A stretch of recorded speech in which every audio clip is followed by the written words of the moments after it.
नमस्कार दोस्तों, मैं बीपी वशिष्ठ बेबा एक बार पुनः आप सभी का हार्दिक अभिनंदन करता हूं अपने चैनल वैद्य जी पर। साथियों, उद्देश्य इस चैनल को बनाने का मेरा सिर्फ इतना सा है कि मैं आपके साथ रोज़ अपने विचार साझा कर सकूं और आपकी परेशानियों को भी मैं हल करने में पूरा अपना प्रयास कर सकूं। मैं हमेशा अपने गुरुदेव बाबा नीम करोली महाराज से बस यही मांगता हूँ कि आप लोग हमेशा स्वस्थ रहें, मस्त रहें और अच्छे कार्यों में व्यस्त रहें। मैं कभी मेरी ये इच्छा या ये कामना कभी नहीं होती कि कोई व्यक्ति बीमार हो और वो मेरे इस क्लिनिक तक या मेरे पास तक आए। अगर आप बगैर दवा लिए भी मुझसे मिलना चाहते हैं, मेरे साथ अपने विचार साझा करना चाहते हैं और अगर आपको लगता है कि मेरी बातों से आपके जीवन में परिवर्तन हो रहा है या आपके परिवार में एक सुख शांति का माहौल बनता है, तो ये भी किसी औषधि से कम नहीं है और ना ही ये किसी सेवा से कम है। मेरे विचारों से अगर किसी एक व्यक्ति का भी जीवन परिवर्तित होता है तो मैं समझूंगा मेरा ये जीवन सफल हो गया और मैंने अपने गुरुदेव की कृपा से बहुत कुछ आपसे पा लिया है। साथियों, बहुत सारे हमारे पेशेंट ऐसे भी हैं जो बीमारी से कम पारिवारिक समस्याओं से ज़्यादा जूझ रहे हैं, मानसिक समस्याओं से ज़्यादा जूझ रहे हैं। जब उनसे बात करते हैं, जब उपचार के दौरान उनसे उनके स्ट्रेस के बारे में बात की जाती है, क्योंकि मैंने देखा है कि पेशेंट्स को, बहुत सारे लोगों को इतना तनाव है आज के समय में कि वो अन्य बीमारियों से ज़्यादा तनाव से ग्रसित हैं और तनाव की वजह से उनको बीमारियाँ हो रही हैं। साथियों, मैं जैसे हर बार कहता हूँ, स्वस्थ दिमाग, स्वस्थ विचार आपको हमेशा स्वस्थ रखेंगे, ये गारंटेड, आप लिख लीजिए इसको। लेकिन अगर हम अपने ही किसी कारण से, अपनी संतान से, अपने परिवार से, अपने पति से, अपने परिवार वालों से या अपने रिश्तेदारों से, मित्रों से अगर हम परेशान हैं, तो आपका जब सुकून खोएगा ना, मानसिक सुकून जिसको कहते हैं, वो जब छिन जाता है तो व्यक्ति रोगों से घिर जाता है। सबसे पहला कार्य ये कीजिए कि अपने मस्तिष्क पर किसी के भी नकारात्मक प्रभाव को हावी मत होने दीजिए। हमेशा सदैव सकारात्मक रहिए, अच्छी सोच रखिए और सदैव ये सोचिए कि मेरा जो जीवन है ये सिर्फ मेरा है, इस पर सिर्फ मेरा अधिकार है और मेरे मालिक का अधिकार है। अच्छे कर्म कीजिए, अच्छे काम कीजिए, जितना हो सके समाज में लोगों की मदद कीजिए और मदद भी निस्वार्थ कीजिए। ये मत सोचिए मैंने आज इसको इतना मदद की तो कल ये वापस मेरे को मदद करेगा, नहीं। इस कल्पना से अगर आप मदद करेंगे तो फिर ये स्वार्थ हो जाएगा और यहाँ पर ही आपको फिर क्या होने लगेगा। मैंने कहा था ना, आपको पहले वीडियोज़ में बताया है कि दो चीज़ों से बचें, एक अपेक्षा, दूसरी उपेक्षा। ना तो आप किसी से अपेक्षा रखें, इवन मैं कहता हूँ अपनी संतान से भी आप अपेक्षा ना रखें कि वो आपके लिए कुछ करेगी, क्योंकि ये इंडिविजुअल शरीर, इंडिविजुअल आत्मा सिर्फ आपकी है। ऐसे ही आप किसी की उपेक्षा भी मत कीजिए, किसी की निंदा ना करें, किसी के अनावश्यक चिंतन ना करें। आप देखेंगे कि आपका जीवन इतना अच्छा होता चला जाएगा और आप फील करेंगे कि अरे वाह, बगैर कुछ किए, बगैर किसी औषधि के, बगैर किसी प्रवचन में जाए, ये तो मैं घर बैठे ठीक हो रहा हूँ और मेरी प्रकृति ठीक हो रही है, मेरा वातावरण ठीक हो रहा है, मेरे घर का माहौल ठीक हो रहा है। साथियों, घर का माहौल जिसने ठीक कर लिया उसने स्वयं को नहीं, पूरे परिवार को ही स्वस्थ कर लिया।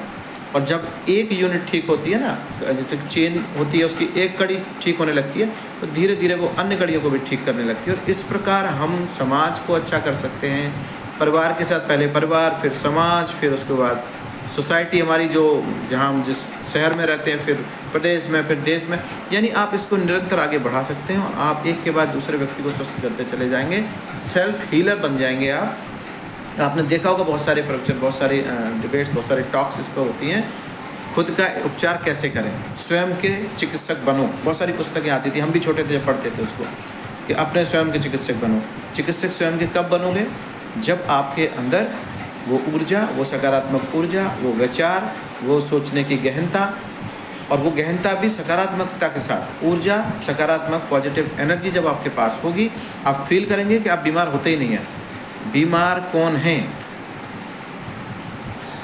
जो मानसिक रूप से कमज़ोर व्यक्ति है।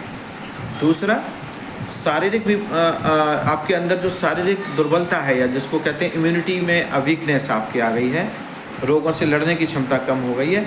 इसका भी डायरेक्ट कनेक्शन आपके ब्रेन से है। हाँ जी, तो आप सब कुछ छोड़ दीजिए इस दुनिया में। सबसे पहला कार्य कीजिए, अपने मन आपको काबू कीजिए, उसको संयमित कीजिए, विचारों को पवित्र कीजिए, सकारात्मक कीजिए।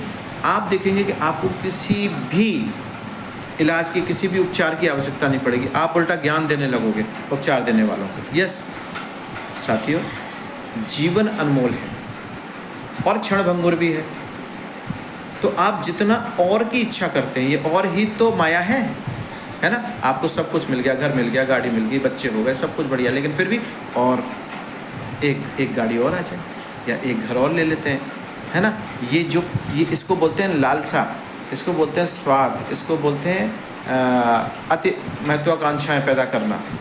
जहाँ अति लगने लगा, जहाँ और की कल्पना होने लगी मस्तिष्क में, साथियों आप बीमार होना शुरू हो जाएंगे।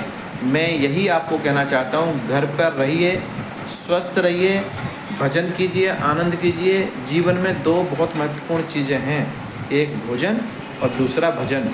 जो व्यक्ति रोज़ अच्छा भोजन करता है, भोजन का पाचन अच्छा होता है, और एक व्यक्ति जो भजन खूब अच्छा करता है, तो व्यक्ति जो ये दो कार्य रोज़ बड़े अच्छे कर रहा है, समझ लीजिए उससे अच्छा स्वस्थ व्यक्ति इस धरा पर कोई है ही नहीं। साथियों जीवन अनमोल है। मैं आज फिर कह रहा हूँ, रोज़ बार बार कहता हूँ, यत् प्राप्तम तत्पर्याप्तम। रोज़ बोलता हूँ वीडियो में, जो प्राप्त है वही पर्याप्त है। आज मैंने आपको बताया अपेक्षा और उपेक्षा, इन दो चीज़ों से बचिए।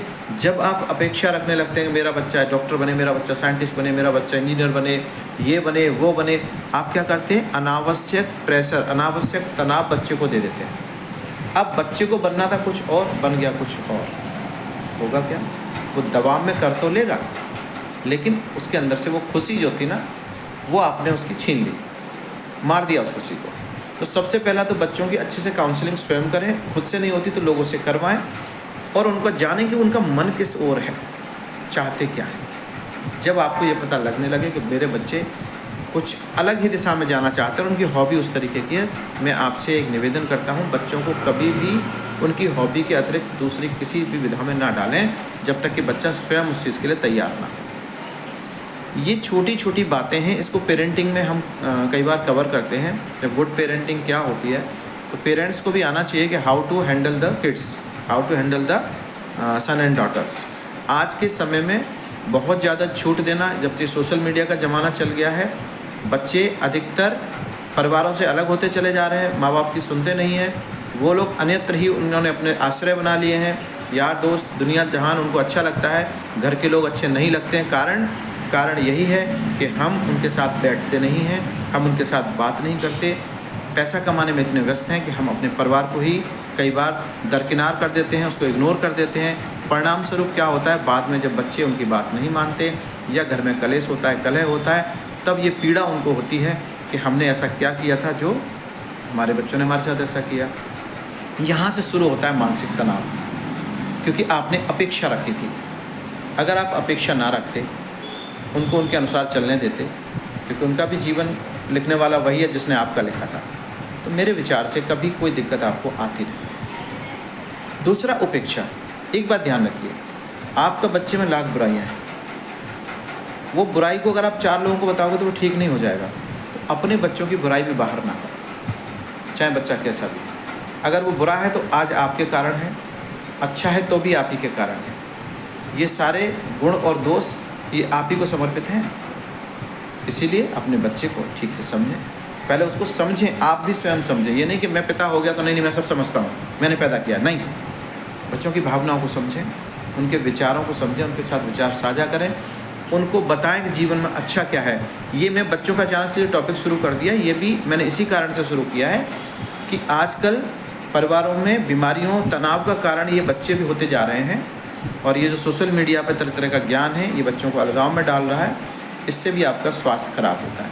मैं जो बात करता हूँ, जब आप रिलेट करेंगे तो कहीं ना कहीं आपके स्वास्थ्य से ही जुड़ी हुई है, या वो आपका मानसिक स्वास्थ्य हो, शारीरिक स्वास्थ्य हो या पारिवारिक स्वास्थ्य हो। साथियों, अच्छी पेरेंटिंग करें, माता पिता के विचार अच्छे होंगे, बच्चों के विचार ऑटोमेटिक अच्छे होंगे, बच्चा कभी बिगड़ नहीं सकता। हाँ, लेकिन अगर माता पिता में से ये सब चीज़ों की कमी है। तो आप तैयार रहिए एक और तनाव लेने के लिए, स्ट्रेस लेने के लिए। साथियों, मेरी कामना यही रहती है कि जितना हो सके चीज़ों को सुलझाइए, उलझाइए मत। उलझने से तनाव आता है, सुलझने से आनंद आता है। तो जीवन में सबसे अच्छा है सरल रहिए, सुलझे हुए रहिए। अपेक्षा और उपेक्षा ये दोनों करना बंद कर दीजिए। मन को मजबूत कीजिए, धैर्य धारण कीजिए, यत् प्राप्तम तत् पर्याप्तम के सिद्धांत पर चलिए। अच्छे अच्छे कार्य कीजिए, अच्छे अच्छे विचार लीजिए, अच्छा साहित्य पढ़ो। कुछ नहीं कर सकते, अपने विचार लिखना शुरू करो। लेखन से बड़ा आनंद आता है। जिनको संगीत में रुचि है वो ज़रूर संगीत का उपयोग करें। और अगर आप सभी को ये लगता है मेरे वीडियो को देखने के माध्यम से कि मैं वो व्यक्ति हो सकता हूँ जो आपकी कुछ मदद कर सकता हूँ इस बारे में, तो मैं आप सभी का स्वागत करता हूँ। आप निसंकोच मुझसे अपनी परेशानियों को साझा कर सकते हैं। आप चाहें तो अपने बच्चों की, अपने परिवार की काउंसलिंग भी मेरे से करा सकते हैं। मैं किसी प्रकार का कोई शुल्क इस कार्य के लिए नहीं लेता हूँ। मेरा उद्देश्य है ये समाज स्वस्थ हो, देश स्वस्थ हो, आप स्वस्थ हों। आज के लिए इतना ही दोस्तों, कल फिर मिलूँगा नई जानकारी के साथ। तो धन्यवाद, नमस्कार, राम राम।